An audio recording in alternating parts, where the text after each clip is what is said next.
El alba en Tijuana no pide permiso, simplemente se derrama sobre el asfalto como una mancha de aceite, tiñendo de un gris melancólico los contornos de la zona centro. Para Javier Morales, a sus 52 años, este amanecer no era distinto a los últimos 10.000 que había presenciado desde su trinchera de metal y vidrio. Su puesto de periódicos, anclado en la esquina de la Revolución y la calle Segunda, era un faro de noticias viejas y promesas de lotería, un testigo mudo del pulso frenético de la ciudad fronteriza. Sus manos, agrietadas y manchadas de tinta, como el mapa de una vida de trabajo duro, se movían con una eficiencia mecánica, apilando los ejemplares de El Sol de Tijuana y La Crónica. Javier era parte del paisaje, una figura tan constante como los arcos dorados a la distancia, pero infinitamente más invisible. Un fantasma en su propio escenario, saludando con un movimiento de cabeza a los madrugadores, esos otros espectros que, como él, comenzaban su jornada antes que el sol, mientras sus dedos hojeaban las páginas que gritaban sobre la violencia del narco y la política corrupta. Su mente estaba a kilómetros de distancia, en una habitación estéril al otro lado de la línea. Allí, el único sonido que importaba no era el rugido de los camiones, sino el suave y rítmico pitido de un monitor cardíaco que se había convertido en el metrónomo de su existencia. Sofía, el nombre de su hija, era un ancla y una herida. A sus 16 años, un cáncer agresivo, una leucemia de nombre impronunciable, le devoraba la juventud con una crueldad metódica. Los doctores en Tijuana se habían encogido de hombros, ofreciendo condolencias en lugar de soluciones. La única esperanza era un tratamiento experimental en San Diego, un tratamiento cuyo costo era una cifra con tantos ceros que parecía una burla, un insulto a su vida de privaciones y honestidad a ultranza.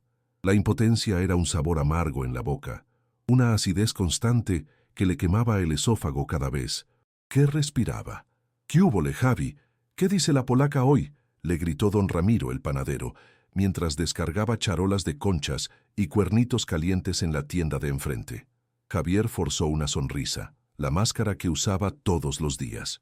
«Lo de siempre, mi Ramiro. Prometen mucho y no cumplen nada», respondió, su voz con esa rasposidad de quien habla poco. Conocía a todos por su nombre. Al oficial Salinas, que le compraba el periódico deportivo, a la doña Carmen, que siempre buscaba sus revistas de chismes. Era el hombre que una vez encontró una cartera con $200 y la guardó por 3 días hasta que su dueño, un turista gringo asustado, regresó por ella. «Un hombre bueno, Javi, de los que ya no hay», le decían. Y él asentía, sintiendo cómo esa bondad se sentía cada vez más como una cadena pesada, como un lujo que ya no podía permitirse. Cada acto de honradez parecía una piedra más en el muro que lo separaba de la salvación de su hija. La sonrisa se desvanecía tan pronto como el cliente se daba la vuelta. El peso del mundo regresaba a sus hombros, encorvándolos un poco más. En el pequeño espejo que usaba para afeitarse, colgado de un clavo dentro del puesto, veía el rostro de un hombre derrotado. Las ojeras eran profundas, zanjas excavadas por noches de insomnio y días de angustia. Veía la fecha marcada en un pequeño calendario, la próxima cita con el oncólogo, otra reunión para escuchar frases vacías sobre calidad de vida y manejo del dolor. El número, esa cifra obscena que los doctores americanos habían mencionado, retumbaba en su cabeza con la persistencia de un tambor funerario. $1.000.000, o quizás eran más. ¿Qué importaba? Era una cantidad tan fantástica que bien podría ser todo el dinero del mundo. Era el precio de la vida de Sofía, un precio que él, Javier Morales, el hombre bueno, el periodiquero honesto, jamás podría pagar. La rutina se hizo añicos con el sonido de una pesadilla. Primero fue un rechinido agudo y prolongado, el grito desesperado de unos neumáticos perdiendo su batalla contra el asfalto mojado por la llovizna persistente. Luego, un estruendo ensordecedor, una explosión de metal retorcido y vidrio pulverizado que sacudió el pequeño puesto de Javier hasta sus cimientos. Instintivamente se agachó, protegiéndose la cabeza mientras los periódicos del día se desparramaban por el suelo como naipes en un vendaval. El impacto fue tan violento que por un segundo pensó que la ciudad entera había sido sacudida por un temblor. Cuando el eco metálico se desvaneció, fue reemplazado por un silencio casi tan impactante como el ruido mismo. Un silencio sepulcral, espeso, roto únicamente por el siseo del vapor que escapaba del capó destrozado de una camioneta SUV negra, ahora una masa informe de acero, abrazada a un poste de luz que parpadeaba agónicamente antes de sumirse en la oscuridad total. Por un instante, Javier se quedó paralizado, con el corazón martilleándole en los oídos, un tambor, salvaje contra la quietud antinatural de la escena. Su primer pensamiento, el del ciudadano honesto, fue llamar a emergencias. Su mano incluso buscó el viejo teléfono celular que guardaba en un cajón, pero sus pies no obedecieron. Una fuerza extraña, una mezcla de pavor y una curiosidad casi morbosa, lo impulsó a salir de la seguridad de su cubículo. El aire olía a gasolina, a caucho quemado y a esa extraña fragancia metálica que desprende la catástrofe. Cada paso sobre el pavimento cubierto de cristales rotos sonaba como una profanación. A medida que se acercaba, la escala de la destrucción se hacía más clara. Las figuras dentro del vehículo estaban inmóviles, en posturas grotescas e irrevocables. No había gritos, no había lamentos. La muerte había sido instantánea y brutal, un punto final escrito con una violencia incomprensible en medio de una madrugada cualquiera. Fue entonces cuando la vio. La puerta trasera del lado del pasajero se había abierto de golpe con la fuerza de la colisión, colgando de una bisagra como la mandíbula rota de una bestia de acero, y en el interior, visibles a pesar de la penumbra, había 3 bultos que no encajaban en la escena. No eran maletas de viaje ni bolsas de supermercado, eran 3 grandes maletines de lona negra, de aspecto militar, robustos y llenos a reventar. El corazón de Javier dio un vuelco. Una corazonada helada recorrió su espina dorsal. Se acercó más, mirando a su alrededor, a las ventanas vacías de los edificios dormidos. No había nadie. El mundo entero parecía contener la respiración. Con dedos temblorosos alargó la mano y tiró del cierre metálico de la maleta más cercana. El sonido del zíper al abrirse fue obscenamente ruidoso en el silencio reinante, como si estuviera desvelando un secreto prohibido. Lo que vio dentro le robó el aliento. No eran armas, no era droga, eran fajos y fajos de billetes verdes, perfectamente alineados y envueltos en plástico. Cientos de ellos, miles. El rostro inexpresivo de Benjamin Franklin lo miraba fijamente, multiplicado hasta el infinito. El olor a tinta y a algodón, el olor a dinero, llenó sus fosas nasales, un aroma embriagador y peligroso que desplazó por completo el hedor a muerte y a desastre. Abrió las otras 2. Estaban igual, repletas, una fortuna incalculable, una montaña de dinero que su mente apenas podía procesar.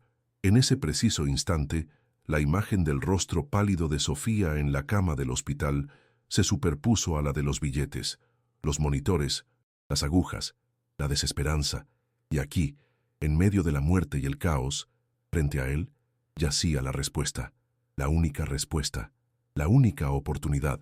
El universo le había presentado una elección imposible, envuelta en acero retorcido y silencio de madrugada. Un debate a muerte se desató en el silencio del alma de Javier. Duró apenas 1 minuto, pero en ese lapso se condensaron sus 52 años de vida.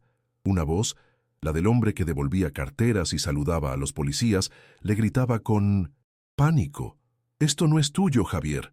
Es dinero de sangre, dinero maldito. Llama a la policía, haz lo correcto. Terminarás en la cárcel o en una zanja». Era la voz de la prudencia, del miedo, la que le había permitido sobrevivir en una ciudad como Tijuana, manteniendo la cabeza gacha y el perfil bajo.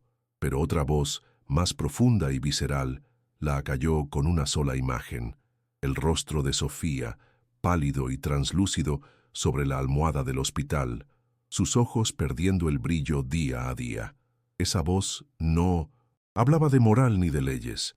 Hablaba el lenguaje primario del amor de un padre, un lenguaje de desesperación que no entiende de consecuencias, solo de la necesidad imperiosa de proteger a su cría. El bien y el mal se disolvieron en la llovizna, dejando solo una elección terrible. El punto de quiebre fue un recuerdo. Apenas la semana pasada, durante una de sus visitas, Sofía había tenido un buen día. Débil, pero lúcida. Había tomado su mano y le había dicho: «No te preocupes por mí, papi, ya viví cosas bonitas». Lo dijo con una sonrisa triste, una resignación de anciana en el cuerpo de una adolescente, y esa frase, en lugar de consolarlo, le había clavado un puñal en el pecho. Era la aceptación de la derrota. En ese momento, Javier juró en silencio que movería cielo y tierra, que vendería su alma si fuera necesario, para borrar esa resignación de su rostro. Y ahora el diablo, o quizás un ángel retorcido, le presentaba la factura. El dinero en esas maletas ya no era un robo, era la única herramienta a su alcance para cumplir esa promesa. Era una justicia divina y brutal que corregía la injusticia de un mundo que le pedía ver morir a su hija simplemente por ser pobre. La decisión dejó de ser una elección para convertirse en un imperativo. La deliberación terminó. La acción comenzó, con una fuerza que no sabía que poseía. Impulsada por pura adrenalina, Javier agarró la primera maleta. Pesaba una enormidad, un ancla de billetes que casi le disloca el hombro. Arrastrándola, tropezando con los escombros, la lanzó dentro de su vieja furgoneta de reparto, una Datsun destartalada que olía a papel viejo y a aceite quemado. El vehículo, que durante años había sido el símbolo de su humilde sustento, se estaba transformando en su cómplice, en su única vía de escape. Regresó por la segunda, su respiración agitada y ruidosa en la quietud de la calle. Sus músculos gritaban, su espalda protestaba, pero el dolor era una nimiedad comparado con el fuego que lo consumía por dentro. Fue al coger la tercera maleta cuando lo escuchó. El aullido lejano y creciente de una sirena, cortando el aire de la madrugada. El tiempo se había acabado. El mundo despertaba, y su ventana de oportunidad se estaba cerrando de golpe. Con un tirón brutal, lanzó la última maleta dentro y se metió de un salto en el asiento del conductor. Las llaves, que siempre dejaba puestas, temblaron en el contacto. Sus manos estaban tan sudorosas que resbalaban. «Arranca, por favor, arranca», masculló, entre dientes, una plegaria a todos los dioses olvidados. El motor tosió dos veces, un quejido agónico antes de cobrar vida con un estruendo de hojalata. Sin mirar atrás, pisó el acelerador a fondo. La furgoneta patinó sobre el pavimento mojado y cubierto de vidrios antes de lanzarse hacia la oscuridad. Por el espejo retrovisor, vio por una fracción de segundo la escena que dejaba atrás, su puesto de periódicos, el coche destrozado, su vida entera. Un instante después, las luces rojas y azules de una patrulla inundaron la esquina, pero Javier ya había girado, desapareciendo en el laberinto de una Tijuana que aún no sabía que había sido testigo del nacimiento de un fantasma. El acto primo de su vida había terminado. Javier conducía sin rumbo fijo, con el único instinto de poner la mayor distancia posible entre él y la escena del desastre. Las luces de Tijuana se difuminaban en el espejo retrovisor, una mancha de neón y promesas rotas disuelta por la lluvia incesante. Sus nudillos estaban blancos por la fuerza con que apretaba el volante, y cada pocos segundos sus ojos se desviaban hacia las 3 maletas que se sacudían en la parte trasera de la furgoneta. Su presencia era casi física, un monstruo de 6 millones de cabezas que respiraba en su nuca. El pánico era una bilis que le subía por la garganta, pero debajo de él una idea comenzaba a formarse, un recuerdo de un lugar seguro.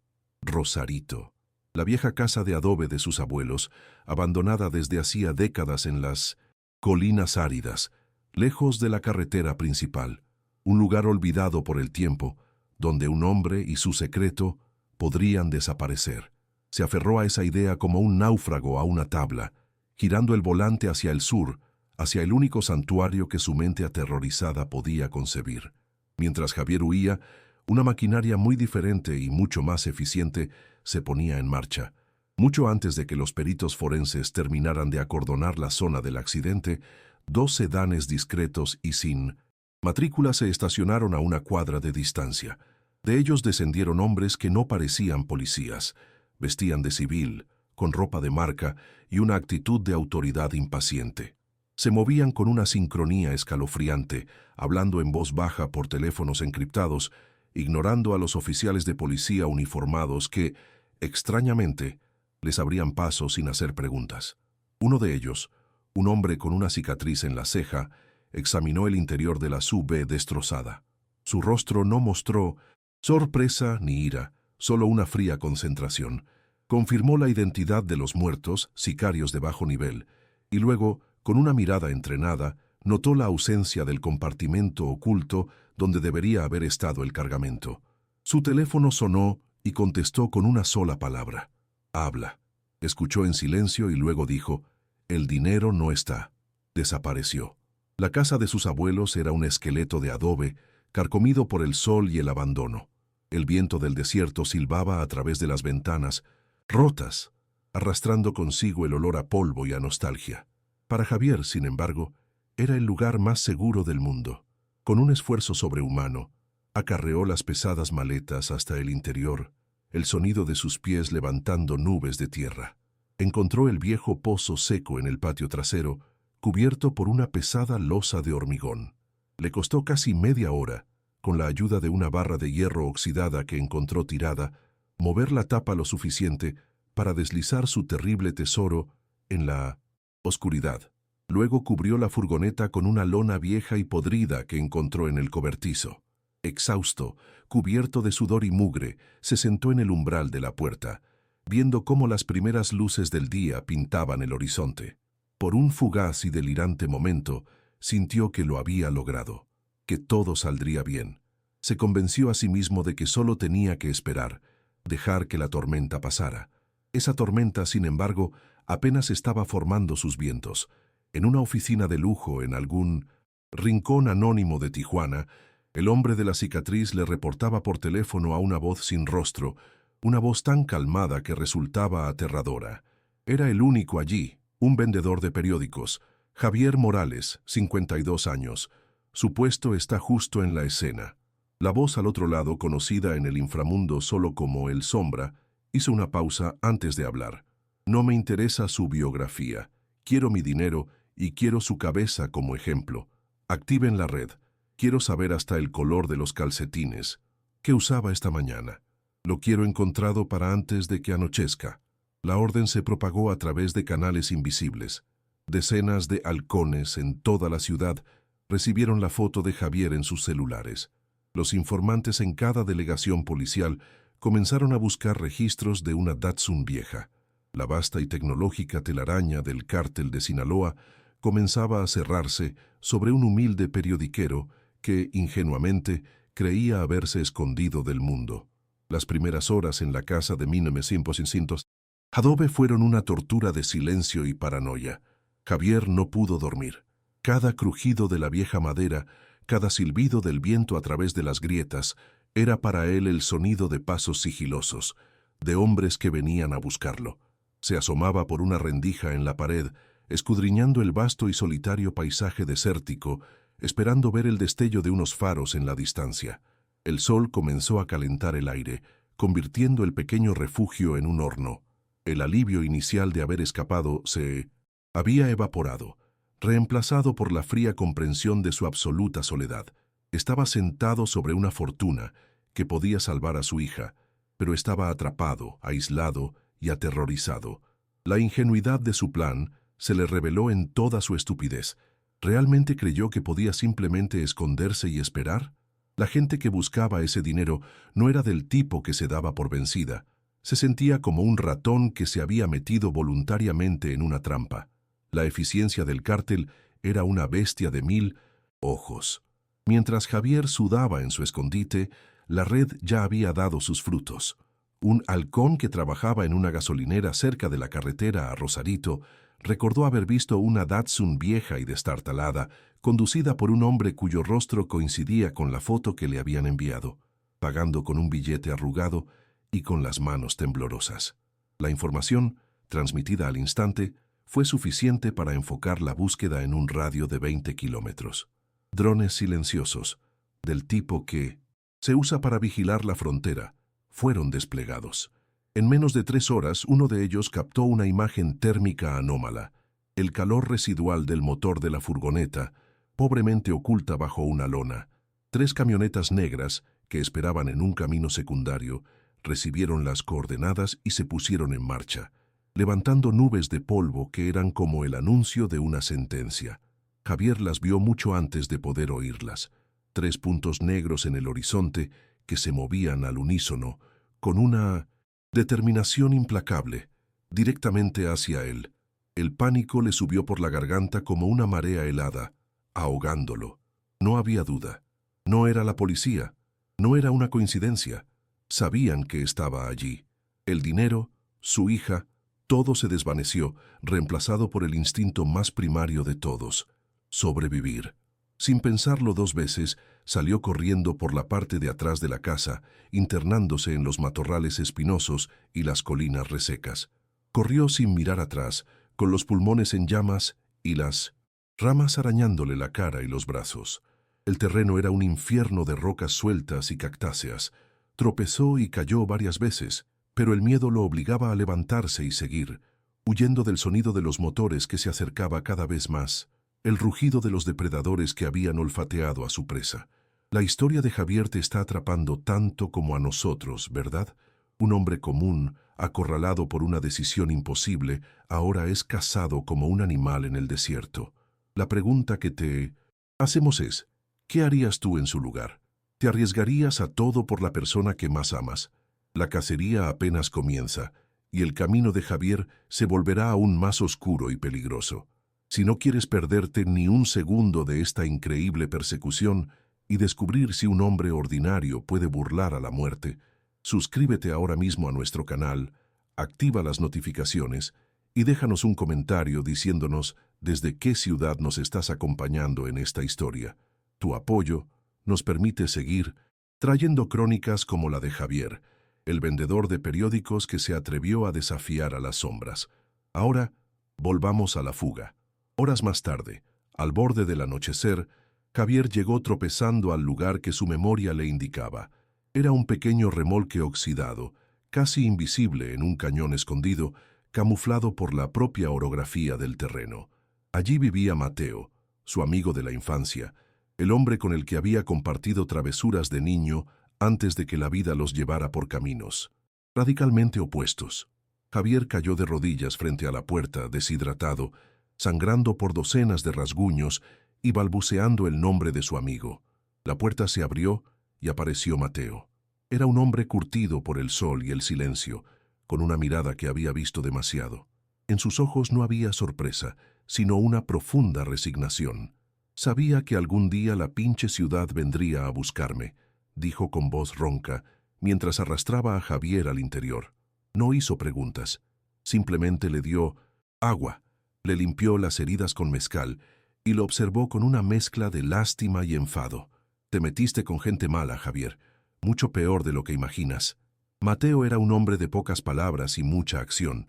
Después de que Javier, entre sollozos y jadeos, le contara la historia completa, el viejo coyote se quedó en silencio por un largo rato, fumando un cigarro hasta el filtro. Primero lo primero, dijo finalmente, y le arrebató el celular a Javier. Le quitó la batería y la arrojó lejos, en la oscuridad del desierto. Esa madre es un localizador.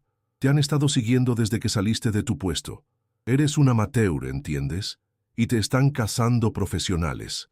Por primera vez en 24 horas, Javier sintió un destello de esperanza. Mateo sabía de este mundo. Conocía sus reglas, sus sombras. El plan de Mateo era simple y sensato: esperar a la noche, usar una de sus viejas rutas de contrabandista para cruzar las montañas y llevar a Javier a un pueblo pesquero aislado en la costa, donde nadie pensaría en buscarlo. Era un respiro, un plan. Javier ya no estaba solo, pero la esperanza es un lujo efímero en el infierno. Justo cuando Mateo preparaba una mochila con lo esencial, el celular de la esposa de Javier, que él había memorizado y marcado desde el teléfono satelital de su amigo para avisarle que estaba vivo, sonó en su casa en Tijuana. Era ella, llamándolo de vuelta, con la voz quebrada por el pánico. Javier, me mandaron algo. Dios mío, Javier, le reenvió el Mensaje al aparato de Mateo. Era una sola imagen, granulada y tomada con un celular. En ella se veía a Sofía, dormida en su cama del hospital, con la luz tenue de la habitación dibujando su perfil pacífico. Pero junto a ella, de pie, había una figura, un hombre con uniforme de enfermero, cuya cara estaba en la sombra, pero cuya presencia era una profanación, una invasión a lo más sagrado. Tenía una mano apoyada en la barandilla de la cama, a centímetros del brazo de su hija. El mundo de Javier se vino abajo. El desierto, la huida, el dolor físico, todo era nada comparado con ese terror puro y absoluto. Debajo de la foto, un texto simple, sin mayúsculas, como escrito con una calma monstruosa. Tienes 48 horas para devolver lo que no es tuyo. Después de eso, tu hija ya no va a necesitar ningún tratamiento. Sabemos dónde te escondes. El aire se volvió espeso, irrespirable. Mateo leyó el mensaje por encima del hombro de Javier y soltó una maldición en voz baja. La brutalidad del movimiento era de una genialidad macabra. Ya no lo estaban cazando a él. Habían tomado a su hija como rehén sin siquiera tocarla. La persecución había terminado. Ahora comenzaba una cuenta regresiva. La desesperación de Javier, que hasta ese momento había sido un torbellino de miedo, se solidificó de pronto en algo frío, pesado y afilado. El miedo se transformó en una rabia helada. Ya no era una presa que huía. Era un padre al que le habían puesto un reloj de arena en el corazón de su hija, y estaba dispuesto a todo para detenerlo. La rabia de Javier era una cosa pura y terrible. Congeló el pánico y quemó la desesperación, dejando en su lugar una claridad afilada y mortal. Se levantó, ya no como la víctima temblorosa que había llegado al remolque de Mateo, sino como un hombre que había visto el abismo y había decidido saltar en lugar de ser empujado. Miró a su amigo, y en sus ojos ya no había una súplica de refugio, sino la pregunta de un soldado. No podemos correr más, Mateo. Se acabó. Ahora tenemos que pelear. Mateo lo miró, vio la transformación, y el peso de su vieja deuda de vida se hizo sentir con una fuerza aplastante. Él se había retirado de ese mundo, había buscado la paz en el aislamiento, pero ese mundo había venido a buscar a su amigo, al único hombre que una vez lo ayudó sin pedir nada a cambio. Negarse a ayudar ahora no era una opción. Era una traición no solo a Javier, sino a la última pizca de honor que le quedaba. Pelear contra esa gente no es pelear. Javi, respondió Mateo con voz grave, es un suicidio, pero si vamos a morir, moriremos peleando. La noche se convirtió en una febril sesión de estrategia entre dos hombres sin nada que perder. La desesperación era la madre de su audacia. No podían enfrentarlos directamente. Sería una masacre. Su única ventaja era que el cártel los subestimaba. Veían a un viejo vendedor de periódicos, no a un padre acorralado. Tenían que usar esa arrogancia en su contra. Fue Mateo quien propuso la idea del intercambio, una trampa vestida de rendición. Ellos quieren el dinero, nosotros queremos tiempo. Les ofreceremos una cosa para darles la otra. Y fue él quien eligió el campo de batalla, los astilleros abandonados de Ensenada, un laberinto de acero oxidado y maquinaria decrépita, perfecto para una emboscada, especialmente de noche y con la densa niebla costera, la brisa, que conocía también. Javier, por su parte, aportó la psicología del hombre común. Ellos esperan que yo esté aterrorizado. Y lo estoy, pero usaré ese miedo. Haré que crean que estoy quebrado, que haré lo que sea. Seré el cebo perfecto. Para montar una guerra se necesitan armas, y para conseguirlas necesitaban el dinero. El primer paso de su demencial plan era el más peligroso: volver al nido de la serpiente, a la casa de adobe, para recuperar una de las maletas. Amparados por la oscuridad, conduciendo un viejo bocho que Mateo guardaba para emergencias, lograron llegar sin ser detectados. El lugar estaba extrañamente silencioso. Los hombres del cártel, seguros de que Javier no volvería, habían dejado solo a un par de vigilantes. Con una distracción que casi les cuesta la vida, lograron hacerse con una de las maletas y escapar. Horas después, en los barrios bajos de Ensenada, Mateo usó ese dinero manchado para comprar 2 pistolas viejas, una escopeta recortada y varias cajas de municiones a un contacto de su vida pasada. Javier sintió el peso frío del arma en su mano. Era la primera vez que sostenía una. Era otro umbral que cruzaba, otra pieza de su antigua alma que se desprendía y caía en la oscuridad. El viaje final hacia los astilleros fue silencioso y tenso. La carretera bordeaba el océano Pacífico, una inmensa mancha negra y tranquila bajo un cielo sin estrellas. La calma del paisaje era una burla a la tormenta que se agitaba en sus corazones. Faltaban menos de 24 horas para que se cumpliera el plazo. Mateo conducía con una calma imperturbable, pero Javier podía ver la tensión en sus nudillos apretados sobre el volante. «Si no salgo de esta, Mateo», comenzó a decir Javier, pero su amigo lo interrumpió. «Saldremos, o no, pero tu hija va a tener su tratamiento. Te lo juro por mi vida». No dijeron más. No era necesario. El pacto estaba sellado. A lo lejos, las siluetas esqueléticas de las grúas del astillero comenzaron a emerger de la niebla que se arrastraba desde el mar, como los huesos de gigantes olvidados. Habían llegado al escenario del acto final. El telón estaba a punto de levantarse. La brisa nocturna de Ensenada era un sudario húmedo y frío que se tragaba la luz y el sonido. Dentro de ese velo fantasmal, el convoy de camionetas negras del Sombra avanzó como una procesión fúnebre hacia el corazón de los astilleros. El Sombra descendió de su vehículo con la arrogancia de un emperador visitando una provincia olvidada. Esperaba encontrar a un viejo aterrorizado, listo para suplicar por su vida. Sus hombres, armados con rifles de asalto y chalecos tácticos, se desplegaron con eficiencia militar, sus siluetas recortadas por los faros de los coches. «Morales», gritó el Sombra, su voz resonando extrañamente en la niebla. «Se acabó el juego. Tráeme mi dinero y quizás deje que tu hija vea otro amanecer». La única respuesta fue el goteo rítmico del agua condensada cayendo de una viga oxidada. Javier, oculto en las entrañas de un barco de pesca a medio desguazar, apretó el botón de su walkie-talkie. «Ahora, Mateo». A 100 metros de 1900 distancia, una pesada plancha de acero se desprendió de una grúa y se estrelló contra el suelo de hormigón con un estruendo cataclísmico que hizo que hasta el sicario más experimentado diera un respingo. La trampa estaba activada. El caos fue su mejor aliado. El estruendo desorientó a los sicarios y la niebla se convirtió en su peor enemiga. Siguiendo las órdenes de su jefe, se dividieron para peinar el laberinto de óxido. Fue un error fatal. Javier y Mateo, moviéndose por rutas que habían memorizado, comenzaron su sinfonía de miedo. No disparaban. No todavía. Mateo, desde una pasarela elevada, usó una palanca para hacer rodar una pila de barriles vacíos, creando una avalancha de ruido que atrajo a un grupo de hombres hacia una trampa sin salida.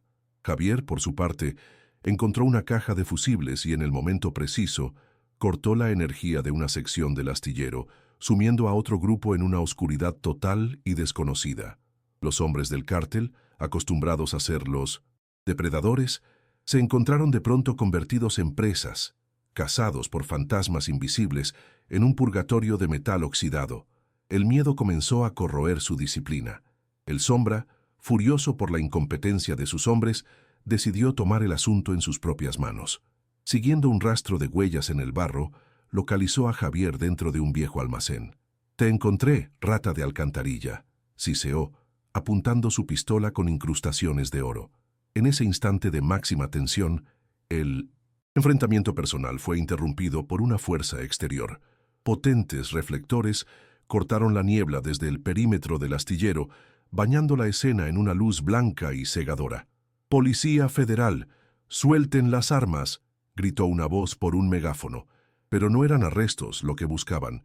Sin previo aviso, ráfagas de fuego automático estallaron desde las sombras, no solo hacia los sicarios, sino también hacia el almacén donde estaban Javier y el Sombra. Una unidad corrupta que había estado siguiendo al cártel había decidido aprovechar la oportunidad para eliminar a todos y quedarse con el botín. El juego del gato y el ratón se transformó en un infierno de 3 bandos. En medio del pandemonio de balas perdidas y gritos, el Sombra y Javier quedaron aislados del combate principal. El líder del cártel, con una mueca de odio, se abalanzó sobre Javier, ya no como un jefe criminal, sino como un animal rabioso. Su duelo fue brutal y primitivo, una lucha desesperada en el suelo, aceitoso del almacén. El sombra era más fuerte, pero Javier estaba impulsado por la imagen de su hija.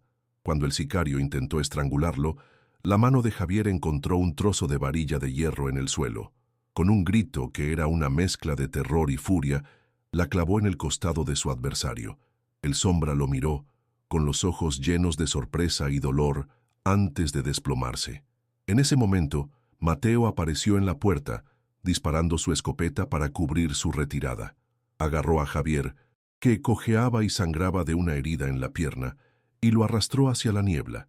Mientras escapaban, el sonido de la batalla entre los sicarios restantes y los federales corruptos se desvanecía tras ellos, la banda sonora de un infierno que habían desatado y del que, milagrosamente, habían logrado escapar. La huida de los astilleros fue un borrón de niebla, dolor y el olor a pólvora. Mateo conducía el viejo bocho con una furia silenciosa, sus manos aferradas al volante, mientras Javier, en el asiento del copiloto, intentaba inútilmente detener la sangre que manaba de una herida de bala en su pierna. La adrenalina que lo había sostenido durante el combate se disipó, dejando paso a un dolor agudo y a un agotamiento tan profundo que sentía que sus huesos se habían convertido en polvo. En la parte de atrás del coche, una sola maleta de lona rebotaba con cada bache. $2 millones, aproximadamente. Era una fortuna, pero en ese momento Javier la miraba con un odio visceral. Era el precio de su alma, el origen de toda la muerte y el caos que dejaban atrás. Había sido suficiente para comprar una guerra, pero sería suficiente para comprar una vida, la de su hija, y lo que quedara de la suya. La victoria se sentía exactamente igual que una derrota. Llegaron a un pequeño pueblo pesquero al sur de Ensenada, a una choza miserable cuyo dueño le debía a Mateo más de un favor. Fue allí, bajo la luz parpadeante de una bombilla desnuda, donde la verdadera magnitud del precio pagado se hizo evidente. Mateo se desplomó al entrar. Una mancha oscura y húmeda se extendía por su abdomen. Había sido herido de gravedad al cubrir su escape y lo había ocultado con una determinación sobrehumana. Javier intentó ayudarlo, pero Mateo lo apartó con un gesto. «No hay doctor que pueda arreglar esto sin hacer preguntas, Javi», dijo, con la voz entrecortada por el dolor. «Y si preguntan, estamos muertos». El viejo coyote, el hombre que conocía 1000 formas de burlar a la muerte, sabía que esta vez no había escapatoria. O desaparecía para siempre, buscando un milagro en la clandestinidad, o se desangraba en esa choza. Su camino y el de Javier se separaban en ese preciso instante, de la forma más cruel posible. Su despedida fue un asunto de hombres rotos, breve y sin lágrimas. Mateo, con su último aliento de fuerza, hizo una llamada y le dio a Javier las instrucciones para encontrarse con otro coyote, uno que lo cruzaría por el desierto esa misma noche. «Toma el dinero, salva a tu niña y no vuelvas a mirar atrás. Nunca», le ordenó Mateo, su voz un susurro ronco. «El Javier que yo conocí, el periodiquero, murió esta noche. Entierra ese nombre». Javier solo pudo asentir, con la garganta cerrada por un nudo de gratitud y de una pena insoportable. Dejó a su único amigo, al hombre que había pagado una deuda de vida con la suya propia, en esa choza solitaria frente al mar, y se adentró en la noche para convertirse en un fantasma. Al cruzar la frontera horas después, arrastrándose por un túnel oscuro y sofocante, no solo dejaba atrás a México, dejaba atrás su nombre, su rostro, su historia. Era un hombre sin pasado, sin identidad, solo un portador de dinero ensangrentado. En Tijuana, la noticia del tiroteo en Ensenada fue la comidilla de un par de días. Los periódicos hablaron de un ajuste de cuentas entre cárteles rivales y de una exitosa operación de las fuerzas federales. Se encontraron varios cuerpos, incluyendo el de un capo de alto perfil, pero la historia oficial estaba llena de huecos y contradicciones. El resto del dinero del cártel, el que no se quemó o se perdió en el caos, se esfumó silenciosamente en los bolsillos de los policías corruptos. En la zona centro, el puesto de periódicos de Javier Morales permaneció cerrado. Los vecinos se preguntaban qué le habría pasado al hombre bueno y callado que les vendía las noticias cada mañana. La policía lo declaró persona desaparecida, una víctima más de la violencia que asolaba la ciudad. Nadie en sus sueños más locos podría haber conectado a ese hombre invisible con la guerra desatada a 200 kilómetros de distancia. Su desaparición fue un misterio, el primer ladrillo en la construcción de su leyenda.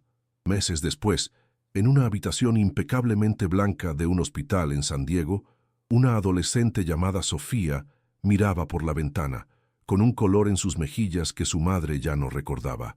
El tratamiento experimental, pagado en su totalidad por una serie de transferencias anónimas desde cuentas en el extranjero, estaba funcionando. Vivían en un pequeño apartamento bajo nuevos nombres, una nueva vida comprada con un dinero cuyo origen era un abismo de preguntas que ninguna de las dos se atrevía a formular. La ausencia de Javier era un silencio pesado en cada conversación, un asiento vacío en su pequeña mesa. Su madre le había dicho que tuvo que irse lejos por un trabajo, una mentira frágil que ambas pretendían creer. En el fondo de sus corazones, sentían que la verdad era mucho más oscura y dolorosa, pero la esperanza de la nueva vida de Sofía era un sol tan brillante que se negaban a mirar las sombras que proyectaba. Estaban a salvo, pero vivían como las beneficiarias de un fantasma. Ese fantasma vivía a 200 kilómetros al norte, en un barrio anónimo de Los Ángeles. Era un hombre más delgado, con la barba crecida y la mirada perpetuamente cansada. Se hacía llamar Miguel y trabajaba de lavaplatos en un restaurante, recibiendo su paga en efectivo y viviendo en un pequeño cuarto alquilado. Nadie conocía su historia. Nadie sabía que ese hombre, cuyas manos estaban siempre sumergidas en agua sucia, había tenido alguna vez $6 millones en su poder. Una vez al mes, tomaba un autobús de madrugada y viajaba al sur. Se sentaba durante horas en un parque frente al hospital de San Diego, observando desde una distancia insalvable la ventana que sabía que era la de su hija. Ver una silueta moverse, imaginar su risa, era su única recompensa y su tortura eterna. Había salvado la vida de Sofía, pero había pagado con la suya. No con la muerte, sino con algo peor, la condena de ver la felicidad que había comprado, pero sin poder tocarla jamás. En Tijuana, la historia del vendedor de periódicos se había desprendido de los hechos para convertirse en leyenda. En las cantinas y en las esquinas se contaban versiones cada vez más fantásticas. Algunos decían que había cruzado la frontera con todo el dinero y vivía como un rey en Europa. Otros juraban que era un agente encubierto del gobierno y que todo había sido una operación planeada. Los más viejos del barrio decían que el diablo se lo había llevado, a cambio del alma que vendió para curar a su hija. El periodiquero se convirtió en un cuento con moraleja, un susurro sobre cómo la desesperación puede darle a un hombre invisible el coraje para desafiar a los monstruos. Su viejo puesto de periódicos, clausurado y cubierto de grafitis, permanecía en la esquina como una tumba sin nombre, el único vestigio físico de un hombre que se había evaporado. Así termina la crónica de Javier Morales, el hombre que pasó toda su vida vendiendo las noticias de otros, sin saber que se convertiría en el protagonista de la historia más increíble y peligrosa de todas. Para el mundo, es una estadística, un archivo de persona desaparecida acumulando polvo. Pero en las calles que una vez recorrió, es un mito. Un recordatorio de que a veces el acto de amor más grande exige el sacrificio más absoluto, no el de la vida, sino el de la propia existencia. Javier le dio a su hija un futuro borrando su propio pasado, y al hacerlo, el hombre común y corriente se transformó en una leyenda inolvidable, una historia escrita no con la tinta de sus periódicos, sino con el eco eterno de su silencio.